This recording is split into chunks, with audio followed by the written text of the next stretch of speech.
আচ্ছা, আপনি কি পূর্বজন্মে বিশ্বাস করেন? সত্যি কি পূর্বজন্ম বলে কিছু হয়? পূর্বজন্মের করা পাপের বোঝা আদৌ বয়ে বেড়াতে হয় এই জন্মে? জানেন কি বলা আছে জ্যোতিষশাস্ত্রে? শুনলে অবাক হবেন। এমন বেশ কিছু দিন আছে যেদিন জন্মগ্রহণ করলে নাকি পূর্বজন্মের ফল ভুগতে হয়। হ্যাঁ, একেবারে ঠিকই শুনেছেন। তাই বিশেষ এই তারিখে জন্ম হলে অবশ্যই থাকতে হবে সাবধান। কোন তারিখগুলির কথা বলছি সেটাই ভাবছেন তো? চলুন তবে বিস্তারিত দেখে নেওয়া যাক। জ্যোতিষশাস্ত্রে বরাবরই পুনর্জন্মে বিশ্বাস করা হয়, এমনকি হিন্দু ধর্মেও পাওয়া যায় এই বিষয়ের উল্লেখ। কম বেশি আমরা সকলেই জানি যে পুনর্জন্ম বলতে বোঝানো হয় আমাদের আগের জন্মের কথা।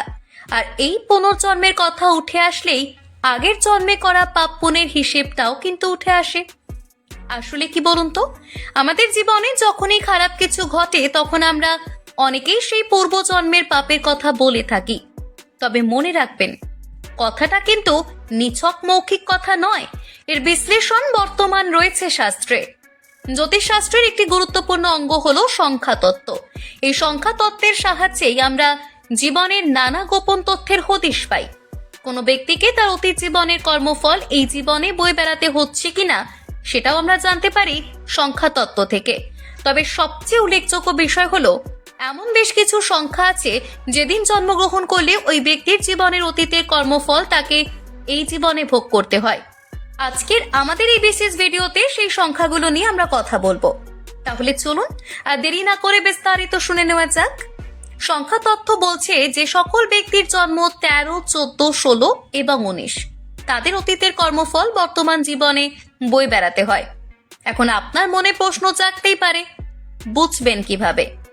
চলুন তাহলে এক একটা সংখ্যা ধরে বিস্তারিত আলোচনা করা যাক।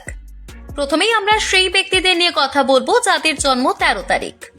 বিশেষ এই দিন জন্মানো ব্যক্তিরা নিজেদের দায়িত্ব যথাযথভাবে পালন করেননি অতীতে, আর সে কারণে দৈব শক্তি তাদের প্রতি ভীষণ রুষ্ট।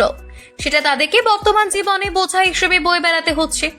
এটা বোঝার লক্ষণ হলো কাজে বাধার সম্মুখীন হওয়া, প্রচুর পরিশ্রম করেও উপযুক্ত ফল না পাওয়া। এই সমস্যার হাত থেকে যদি মুক্তি পেতে চান তাহলে অলসতা ত্যাগ করে নিজের সকল দায়িত্বের প্রতি নিষ্ঠাবান হন। যদি রাহুর প্রতিকার পালন করতে পারেন তবে সুফল পাবেন হাতে নাতে। শিবের আরাধনা করুন এবং ওম নমঃ শিবায় মন্ত্রটি পাঠ করুন নিয়মিত। প্রত্যেক শনিবার শনিদেবের মন্দিরে কালো তিল এবং সর্ষের তেল অর্পণ করুন। এবার আমরা কথা বলবো দ্বিতীয় সংখ্যা অর্থাৎ 14 সংখ্যাটি নিয়ে। স্বাধীনতার অপব্যবহার করে এরা অতীতে এমন কোনো কাজ করেছিল যা বর্তমানে তাদের বিপদে ফেলেছে। বোঝার উপায় হলো হঠাৎ অর্থ ক্ষতি কিংবা সম্পর্কে নিত্য অশান্তি। সমস্যার হাত থেকে মুক্তি পেতে চাইলে খালি পায়ে হাঁটাহাঁটি করুন ঘাসের ওপরে। দুস্থদের হাতে তুলে দিন সবুজ রঙের জিনিসপত্র। নিয়মমাফিক জীবন কাটান। তৃতীয় নম্বর সংখ্যাটি হলো 16। পূর্বজীবনের সবচেয়ে ভয়ঙ্কর কর্মফল ভোগ করতে হয় এই দিনে জন্মানো জাতক জাতিকাদের। কারণ হলো এদের অহংবোধ এবং রাগ।